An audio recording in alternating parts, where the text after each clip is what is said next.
Saya foto ini di rumah kosong sama sampingnya. Gak ada siapa-siapa. Tiba-tiba pas saya ngirim foto, dia juga ngirim foto. Saya lagi main HP. Sehabis melotot, saya panik dong. Kamu kenapa? Saya langsung bilang gitu kan. Kamu siapa? Kamu siapa? Saya kaget dong. Nggak ngomong nggak apa. Langsung feeling kesurupan. Kenapa kayak gitu? Dia langsung bilang, kamu siapa? Tapi suara nenek-nenek.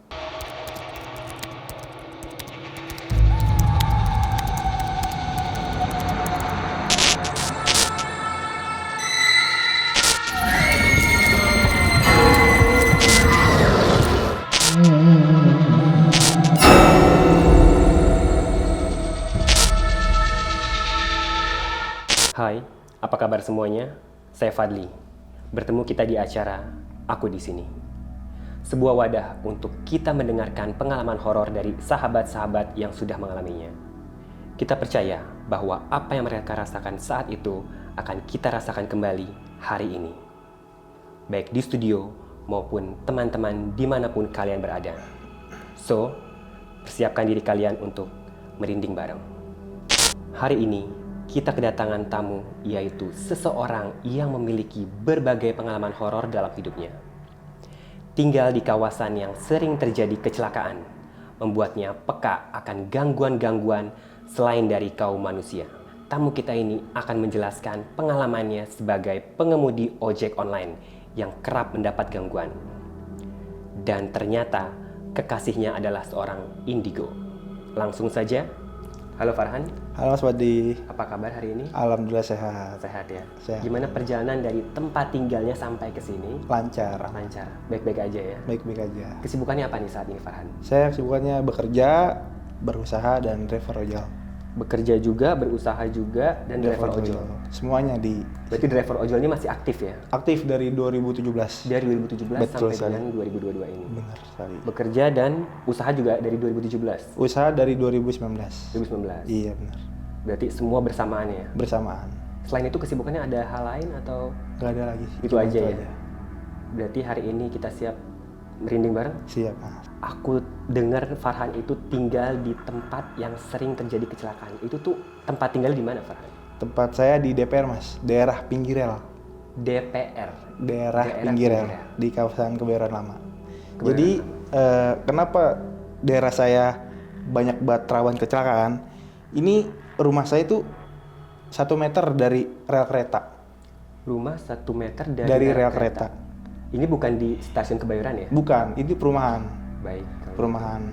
Jadi awalnya ini stasiun kereta jaraknya agak dekat dari rumah saya. Jadi ini kawasan rumah saya itu umum. Jadi orang bisa lalu lalang. Gitu. Jadi kenapa banyak banget kecelakaan di situ? Ada satu sebabnya ya setan budek dari situ. Klakson kereta yang tadinya kita dengar tapi jadi kita tidak dengar. Berarti di situ ada jembatan penyeberangan gitu? Ada jembatan penyeberangan. Semenjak jembatan penyeberangan itu ada, di situ juga sering rawan kecelakaan. Kayak gitu Mas. Rawan kecelakaan? Bener. Apa ada faktor bunuh diri? Nggak ada sih kalau faktor bunuh Jadi diri. sejauh ini yang dibilang kecelakaan itu benar-benar murni kecelakaan? Benar-benar murni kecelakaan dan ada sih pengaruh dari makhluk lain. Apa itu tuh? Bagaimana tuh? Kita menjelaskannya ibarat kalau di perlintasan rel kereta api itu kayak setan budek. Setan budek? Setan budek. Jadi kalau kita mau nyebrang, kita kan ngeliat kanan, ngeliat kiri. Iya. Tapi kereta pasti ngelakson dong. Ya. Nah, klakson kereta nggak mungkin kecil kayak klakson motor, mobil gitu ya.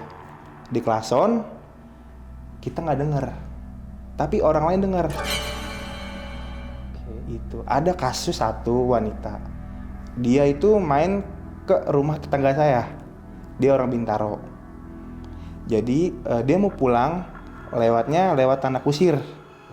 Dari Bendi langsung ke Peninggaran. Itu tembus tuh lewat Rel dekat rumah Farhan? Iya, ibaratnya sih jalur cepat lah buat nyebrang di rel. Itu ada kayu buat nyebrangin rel kereta. Jadi hanya bisa pejalan kaki dan motor? Motor sama pejalan kaki. Oke. Itu setelah kejadian itu tempat penyeberangan itu ditutup. dihilangkan, kayu-kayunya dibuang. Setelah kejadian itu, maksudnya kejadian itu, wanita yang main ke tetangga saya kecelakaan, Mas. Pas mau nyebrang, motornya nyangkut di perlintasan kereta api yang tempat kayu nyebrang buat motor. Kereta deket, tapi yang diboncengin dia nggak ngelihat kalau ada kereta. Dua-duanya? Satu selamat, yang satu nahan motor. Yang nahan motor ketabrak sejauh 5 meter. Itu perempuan. Tubuhnya Kayak gitu, Mas. utuh? Hancur, Mas. Kakinya sama tulang bahunya nih, ini begini. Tulang kaki keluar. Kayak gitu, Mas. Setelah kejadian itu nggak meninggal di tempat. Meninggalnya setelah dibawa ke rumah sakit dalam perjalanan. Itu. Tubuh korban itu di kolong kereta. Jadi warga menolong memindahkan tubuh korban dari kolong kereta ke pinggir jalanan. Untuk kemudian dibawa ke rumah sakit. Namun nggak tertolong, Mas. Setelah kejadian itu awal dari mulai ada kaum selain manusia itu? Sebelumnya juga ada, tapi ini kejadian serem. Kenapa? Tempat pelintasan motor buat nyebrang jalur cepat itu kayunya ditutup dan dibuang. Jadi nggak bisa motor lewat nyebrang kereta lagi. Malamnya, pas setelah kejadian itu, Di hari yang sama, sekitar pukul 10 malam, kan mayatnya dipindahin di bawah pohon ceri. Oh, pohon ceri. Di pohon ceri, sebelahnya kan warkop. Itu Ini posisi mayatnya udah nggak ada di situ. Udah nggak ada. Itu kan udah jam 10 malam. Sekitar jam 10 malaman itu, yang ngumpul di warkop mendengar suara tangisan. Suara menjerit. Perempuan. Setelah mereka mendengar, mungkin anak kosan paling nangis. Satu orang yang di warkop itu termasuk saya. Datang ke pohon ceri. Ternyata di situ masih ada darah yang belum dibersihkan. Katanya kalau kecelakaan atau meninggal gitu, itu darah, tulang semua itu harus dibersihkan. Gitu. Supaya arwahnya tenang. Setelah itu masih ada kejadian lagi dalam beberapa minggu kemudian. Dikarenakan apa ada kecelakaan yang baru atau memang ada aja kejadian makhluk si kaum non manusia ini? Ada benar ada, Mas. Tapi anehnya yang kecelakaan di depan rumah saya itu, lebih tepatnya di rel kereta, itu bukan orang-orang situ, melainkan orang-orang luar yang bukan daerah tempat tinggal di situ.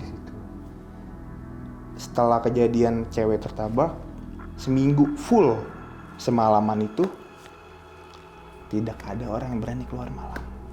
Beberapa bulan kemudian, sekitar 2 bulanan, anak kecil terserempet, kepalanya bolong setengah sampai otaknya keluar. Jadi ceritanya, sebelum maghrib, ibu-ibu bawa 3 orang anak. Satu digendong, 2 dituntun kanan kiri. Gitu. Itu di tempat penyeberangan yang sama atau berbeda? Kan kalau tadi bilang udah ditutup tuh. Di tempat penyeberangan yang sama. Oh, jadi Mas dibuka kembali ya penyeberangan itu? Oh, ini beda. Enggak. Sebelum kejadian itu berarti? Itu sesudah kejadian yang cewek tertabrak. Kan ini jalan kaki. Oh iya, jalan kaki.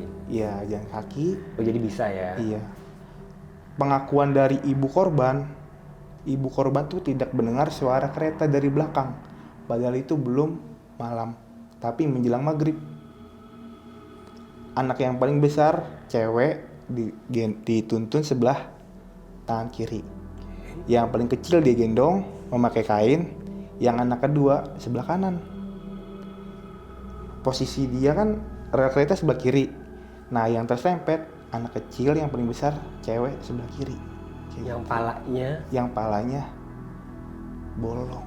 Setelah kejadian itu, nggak tertolong anaknya, dibawa ke ambulan, sempat dapat pertolongan dari warga, pendarahannya diikat gitu kan, kepalanya pendarahannya, menahan pendarahan, dibawa ke rumah sakit, sebelum sampai rumah sakit meninggal. Lagi-lagi sebelum sampai rumah sakit ya? Bener mas, lagi-lagi sebelum sampai rumah sakit. Apa yang terjadi setelah? Yang setelah terjadi Gangguan-gangguan yang dialami sama Farhan? 2 hari. Nggak cuma saya doang, warga sekitar. Lagi-lagi warga sekitar ya? Warga sekitar mendengar suara anak kecil nangis. Setiap di atas jam 9 malam. Jadi gangguan yang sering Farhan dengar ini tangisan ya? Tangisan. Di area rel rel kereta. kereta itu? Iya benar sekali. Anak kecil, perempuan? Dan setelah anak kecil itu pun dia sampai sekarang nih, itu kejadian udah lama. Dan sampai sekarang anak kecil itu sampai sekarang masih ada tangisan. Dan Farhan tetap tinggal di situ Seterusnya. Oleh karena itu Farhan sudah terbiasa dengan Gangguan-gangguan gitu. Soalnya di kamar saya kan kamar ujung pinggir rel kereta banget. Farhan posisi kamarnya di ujung Pinggir dekat rel rel kereta. Samping gardu. Jadi bukan yang dekat rumah sebelahnya ya? Bukan, Ya? samping gardu. Itu kalau orang bisa melihat, gardu listrik itu tempat tinggal mereka. Gardu Gardu itu berarti listrik. kan gardu di samping jendelanya Mas Farhan ya? Bener. Persis banget. Itu sosok apa yang ada di gardu itu? Saya ditampakin sih kuntilanak. Waktu sebelum tidur. Jadi kamar saya Iya. di sini kan penghalangnya cuman jendela doang. Yes. Baru balkon. Oh berarti masih ada balkon ya? Masih ada balkon. Oke. Nah kamar saya cuman ketutup hordeng. Jadi kan kalau hordeng cuman buat nutup jendela doang kan. Yep. Tapi bawahnya itu hordeng nggak sampai bawah. Jadi masih ada kelihatan di Kelihatan jendela bawahnya dikit. gitu ya, masih ada. Kelihatan bawah. Jendelanya nggak tertutup full Nggak jadi ya? tertutup full. Oke. Itu saya pulang main sekitar jam 11:30. Saya baru tidur sekitar jam 1 malam. Sebelum tidur, pintu balkon saya kebuka. Nggak lama, saya rebahan di kasur. Kuntilanak lewat di balkon. Ini kejadian yang berbeda dari yang tadi Farhan dengar suaranya ya? Suaranya, itu setelahnya. Jadi suara Suara di hari dulu. yang lain, ini lewat di hari yang lain. Dari lain. Suaranya kemarin, tampaknya besok. Enggak di hari yang sama. Dari situ saya ngeliat, saya langsung ke bawah. Turun, tidur di ruang tamu. Gak berani tidur di atas selama Beberapa hari. Kurang tenang. Dan juga tahun 2019 atau 20 itu ada tukang sayur sehabis subuh terbelah 2 di depan rumah saya. Wait, ini tukang sayur di aspal apa di rel? Di rel. Lagi nyebrang berarti ya? Saya nggak tahu dia nyebrangnya gimana. Saya berangkat kerja itu setengah 6 pagi. pagi. Bangun jam 5. Saya bangun jam 5 itu orang-orang udah pada teriak di sekitaran depan rumah. Karena kan memang kampungan kan kedengeran lah dari luar. Setelah saya keluar rumah, di depan dagangan ibu saya tempatnya tuh. Oh kebetulan ibu dagang di Di dekat depan rumah. rumah. Oke. Ini rumah, ini tempat dagang, Oke. ini kayak tempat jalan kosong gitu. Oke. Di sini rel. Kayak gitu. Kebayang. Nah, di sini tempat tukang sayur itu ditaruh setelah kejadian tertabrak kereta kebelah 2. Badannya benar-benar kebelah 2. Pinggang sama kaki. Dada sama kepala misah. Setelah itu kita juga nggak tahu. Apa tukang si sayur itu? Tukang sayur itu ketabraknya kapan kita nggak tahu. Yang nolongin siapa, yang mindahin siapa juga kita nggak tahu. Tiba-tiba di depan rumah udah tergeletak kebelah 2 badannya. Farhan cukup kuat ya berarti tinggal di situ dengan Cukup kuat.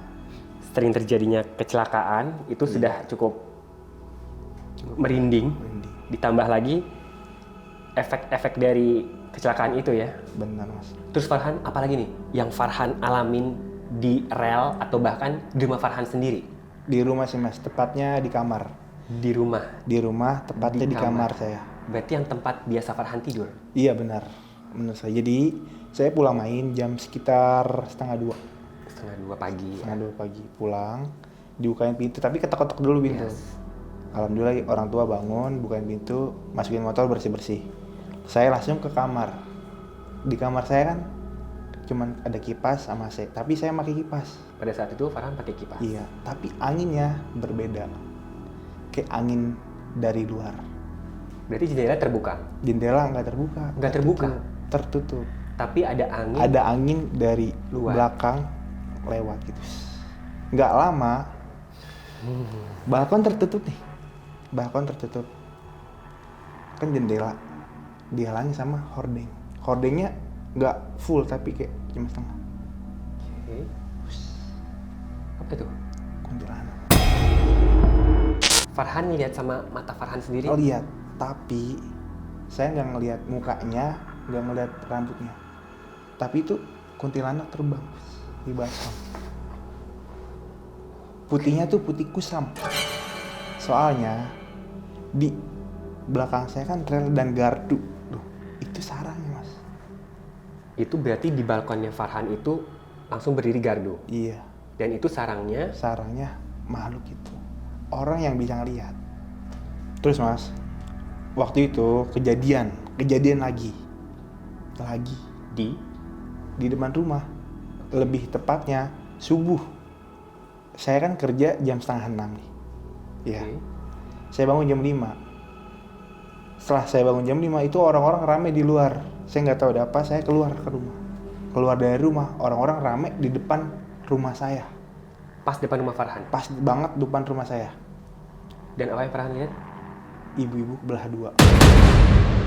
Dia tukang sayur, keluar rumah tuh di atas jam 3, jam 4. Sorry, ini tukang sayur gerobak? Enggak, yang digendong. Gendong? Iya, dia mau ke pasar beli sayur. Oh. Kayak gitu mas. Warga sekitar tahu kalau dia tukang sayur, beli sayur ke pasar Kebayoran Lama, rumahnya di Bendi. Dia tuh kalau beli sayur di atas jam 4, di atas jam 3, kemungkinan subuh. Awal kereta datang. Mungkin dia ketabrak kereta, badannya kebelah dua. Itu yang mindahin dari rel kereta ke depan rumah saya itu juga nggak tahu siapa. Jadi menjadi pertanyaan warga juga, siapa yang memindahkan Yang mindahin bagian itu dari rel rel kereta kereta ke depan rumah ke Farhan? depan rumah. Karena emang ketabraknya persis depan rumah, emang ada darahnya banyak banget di situ. Terus malamnya, tukang nasi goreng melihat pocong.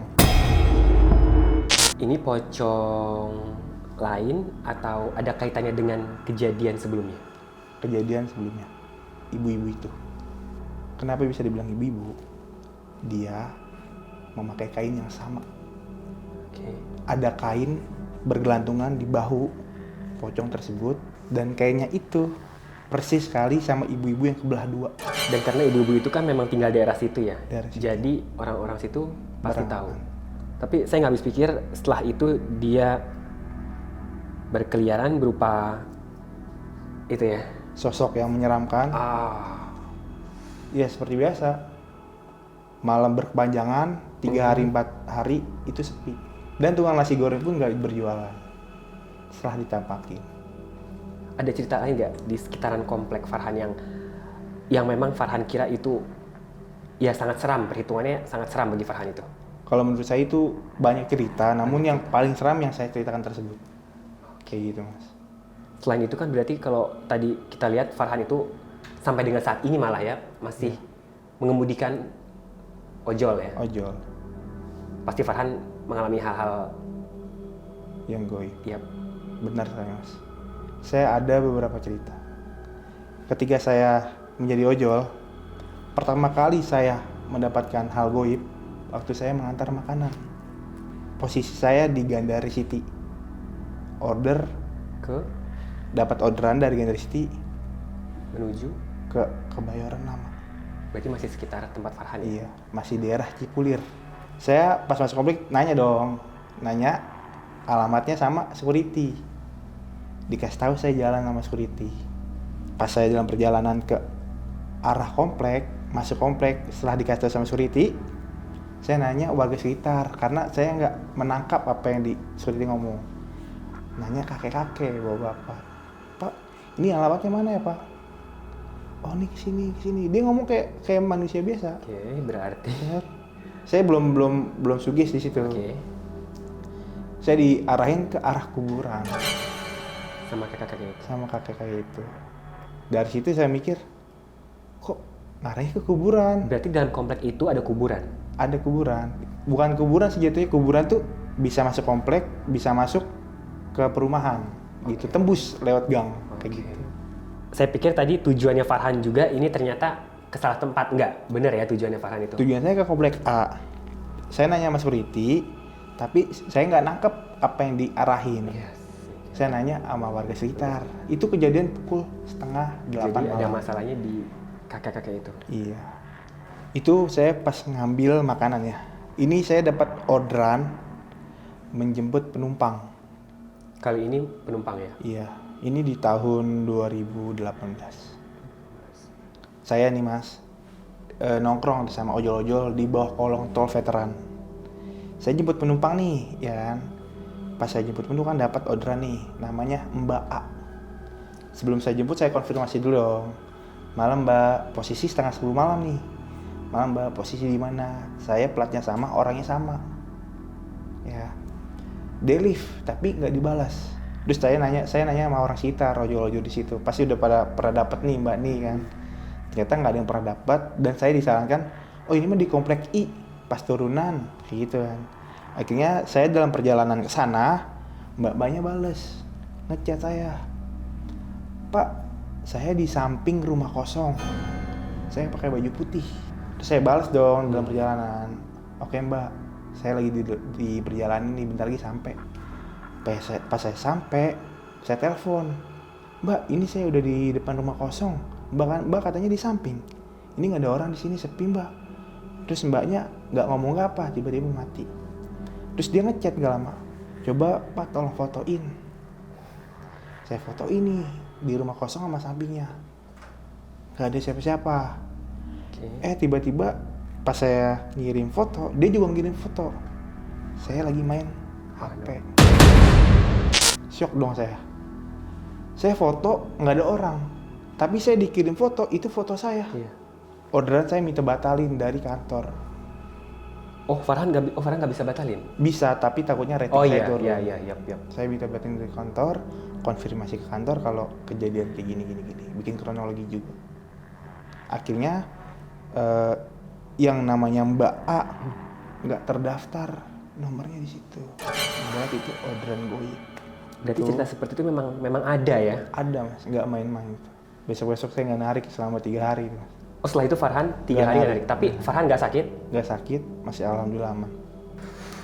Ini Cukup. wow. Wait. Mas. Dengar sesuatu? Enggak mas. Nggak denger mas. Oke, kita boleh ganti bahasan yang tadi terakhir Farhan cerita ya. Kayaknya saya nggak nyaman. Nggak nyaman. Oke. Yes.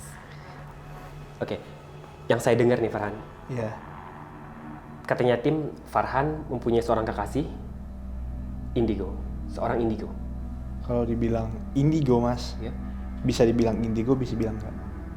Tapi saya sama pacar saya selama 3 tahun ini, saya pertama kali ngeliat kesurupan, ngeliat dibilang ada makhluk lain, dibilang ada penampakan, itu selalu dikasih tahu sama dia. Sebelumnya kan saya ngeliat sendiri, tapi selama sama dia, saya benar-benar ngeri mas. Wah, pengalaman yang 3 tahun. di luar nalar. Nggak selama 3 tahun sih, selama 7 bulanan dia bisa melihat dan kerasukan. Kejadian aneh itu dari awal 2020. Awal saya kenal, dan kalau sekarang kejadian aneh paling Dia melihat penampakan, tapi nggak sesering anak indigo. Dia juga cuman kayak ngelihat juga nggak setiap hari, kayak cuman di sini ada gitu. Berarti waktu tahun 2020 itu mungkin banyak kejadian aneh yang Farhan dan kakak si Farhan alami. Banyak mas. Sebelumnya nih Farhan, saya penasaran gimana rasanya berpacaran dengan seorang indigo? Serem, ngeri, kaget. Jadi ada cerita mas, saya ke villa berempat. Itu kita niatnya tuh nggak nginep, tektok pulang pergi. Iya. Karena kondisi hujan, akhirnya kita nginep nyewa villa mendadak. Di malam hari setengah 12-an, saya, pacar saya berdua lagi nonton TV. Oke. Nah, teman saya berdua masak di dapur. Saya ngeliat nih TV nih, berdua nih, dia senderan sama saya. Oke. Ibarat nih mas, cewek saya di senderan di sini. Berdua ngeliat, pas ngeliat tiba-tiba dia yang posisi di sini. Posisinya nyenderan tadi ya. Senderan tiba-tiba begini. Sehabis melotot, saya panik dong. Kamu kenapa? Saya langsung bilang gitu kan. Kamu siapa? Kamu siapa? Saya kaget dong. Nggak ngomong nggak apa. Langsung feeling kesurupan. Kenapa kayak gitu? Dia langsung bilang, kamu siapa? Tapi suara nenek-nenek. Saya kaget lah. Saya pacarnya. Saya bilang begitu kan. Kamu siapa? Siapa yang di dalam si A ini, pacar saya? Langsung kayak lemes kan, saya juga. Saya coba istighfar, ajanin di samping kuping, ucap astagfirullah segala macam semuanya. Akhirnya selama 15 menit 15 menit. dia kesurupan. Dia diem, melotot, Masih dengan suara nenek-nenek. masih suara dengan nenek-nenek. Nah, saya langsung manggil teman saya, si V sama si R Oke. yang lagi masak. Saya minta tolong ngolesin di kaki itu minyak putih. Minyak-minyakan. Iya. Kan kalau orang kesurupan dipencet kakinya itu nggak sakit. Kalau orang pura-pura kesurupan dipencet kakinya sakit. Ini dipencet nggak sakit. Berarti dia benar-benar kesurupan. Setelah diajak ngobrol, selisih, akhirnya dia lemes, tertidur, bangun-bangun pagi. Jadi sampai dia tadi tertidur atau pingsan itu mungkin Dia nggak nggak sadar, nggak sadar. Dia nggak tahu terakhir dia laku itu apa pas besok paginya. Yang diucapin sama nenek-nenek tadi hanya kamu siapa cuma, itu. Kamu siapa? Setelah itu kita berempat paginya langsung memutuskan untuk pulang dari dalam keadaan normal ya. dalam keadaan normal dari villa tersebut. Mungkin itu penunggu villanya. Setelah itu dalam beberapa 2 minggu ke depan saya nginep di rumah kakak sepupunya, Mbak C namanya, inisialnya ya. Saya nginep, saya tidur di ruang tamu, pacar saya A dan kakak sepupunya tidur di kamar. Pas malamnya, tengah malam, tiba-tiba berdiri dan berteriak, lari ke kamar mandi ngambil pisau mas. Lari ke kamar mandi ngambil pisau, langsung tangannya mau diginiin. Tangannya sendiri Mau diginiin, tapi saya langsung nangkep, saya jatuhin pisaunya, saya langsung tarik. Itu tenaga saya kan badan besar tinggi, tenaga saya hampir nggak kuat, dan dia ngeberontak dan bilang lagi, kamu siapa? dengan suara yang sama. Nada yang sama. Setelah hampir sadar, saya kira sama kakak sepupu itu dia udah sadar duduk. Tiba-tiba ngejambak. Rambutnya sendiri. Rambutnya sendiri langsung ngejambak begitu. Bener-bener langsung ngejambak. Ini tangan langsung napok muka. Langsung nyekek dulu sendiri. Setelah itu tadi kan dia mencekik lehernya sendiri ya. Iya. Kemudian Saya obrolin, ternyata dia mau buka suara. Nenek-nenek itu mau buka suara. Kalau dia mau menjaga pacar saya. Jadi dari kejahatan. Mungkin saya ancaman bagi dia. Padahal mah enggak. Setelah kejadian itu, orang tuanya pun nggak tahu. tadi kan terakhir dia bilang bahwa dia Si nenek itu bersuara dengan alasan menjaga pacar saya. Farhan. Setelah itu gimana caranya itu selesai? Apa dia pergi apa? Enggak langsung selesai, enggak langsung pergi. Dia bertahan selama puluhan menit. Enggak sampai sejam sih, tapi cukup lama. Puluhan menit? Iya, sekitar 20-30. Itu bertahan lama. Dan mengeluarkan tenaga buat menahannya supaya enggak berontak kayak mukul muka, ngejambak, bener-bener kakinya nendang. Ini benar-benar makhluk yang bukan hanya menjahili berarti ya? Bukan menjahili, itu udah nggak tahu maksudnya dia di dalam tubuh pacar saya. Mau menjaga atau mau menghancurkan ya. Kalau emang menjaga, nggak mungkin dia niat bunuh diri. Selanjutnya tadi yang Farhan bilang 7 bulan, apa ada kaitannya dengan itu? Ada mas. Apa itu? Jadi selama 7 bulan ini, itu dia masih merasuki tubuh pacar saya. Si nenek itu. Akhirnya pas kejadian ketiga itu tepatnya di kamar saya lagi. Ini berkaitan dengan anak kecil yang ketabrak kereta yang palanya bolong. Jadi setelah pulang dari rumah kakak sepupunya, saya jemput pacar saya pulang kerja. Saya ajak ke rumah buat istirahat makan, karena di rumahnya lagi sepi. Saya ajak pulang makan, dia istirahat di kamar saya, tapi pintu saya kebuka dan ada ibu saya. Di kamar Farhan? Iya, dan ada ibu saya. Setelah itu, menjelang maghrib, saya kan turun berdua sama ibu saya, jadi di kamar saya dia doang tidur. Saya panggil dong, nggak dengar. Saya naik ke atas, saya bangunin.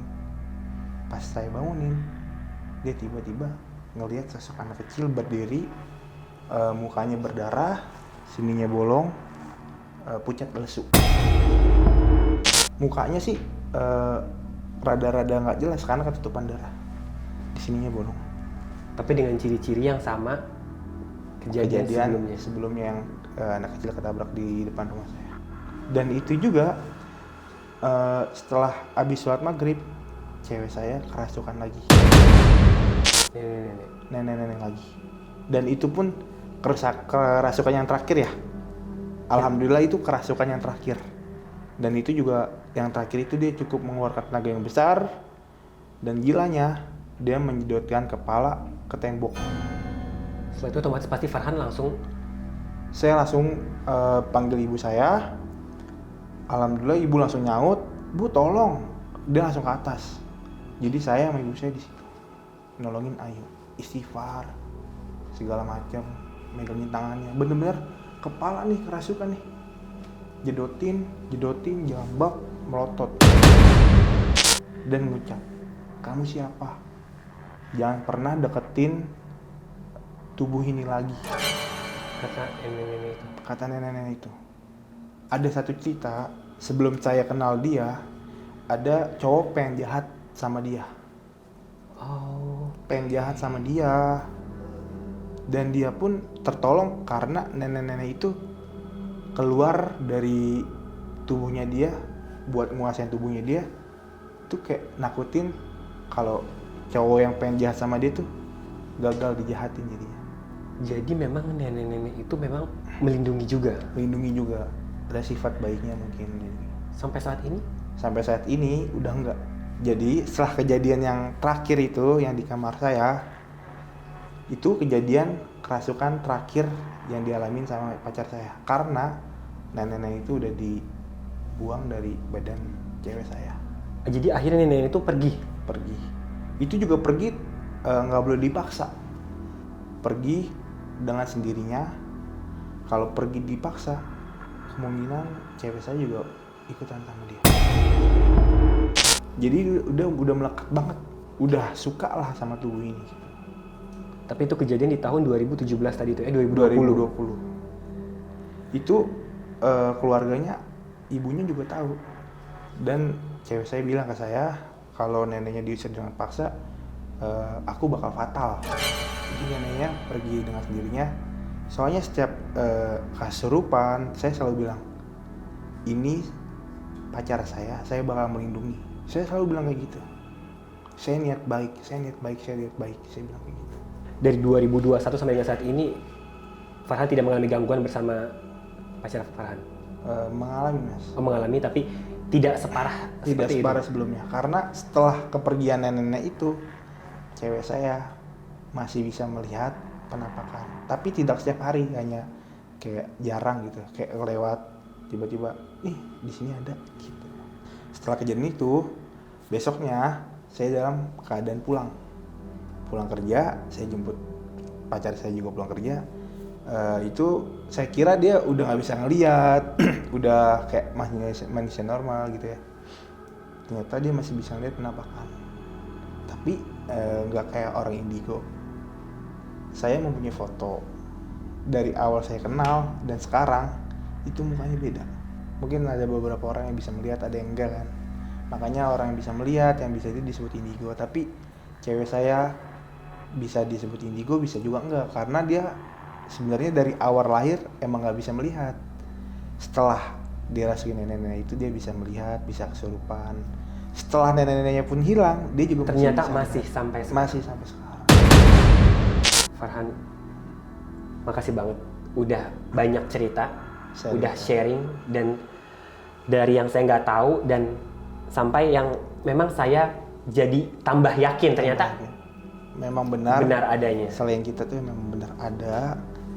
Jadi kayak mereka tuh juga punya obrolan, punya rumah juga kayak begitu sama kayak kita aja. Cuman bedanya kita nganggap dia makhluk halus, tapi mungkin mereka nganggap kita juga makhluk halus. Saya sih berpikir kayak gitu. Ada pesan nggak Farhan buat mungkin orang yang baru kayak saya baru tahu, atau mungkin orang yang Belum pernah nggak mengalami. mau tahu sama sekali, bahkan sorry, gue bukan circle lo gitu. Ada pesan mungkin? Kalau menurut saya, pesan dari pribadi saya ini ya, takut boleh, tapi jangan terlalu takut. Lawan, tapi jangan terlalu dilawan. Kita hormati, kita harus dihormati. Saling menghormati aja.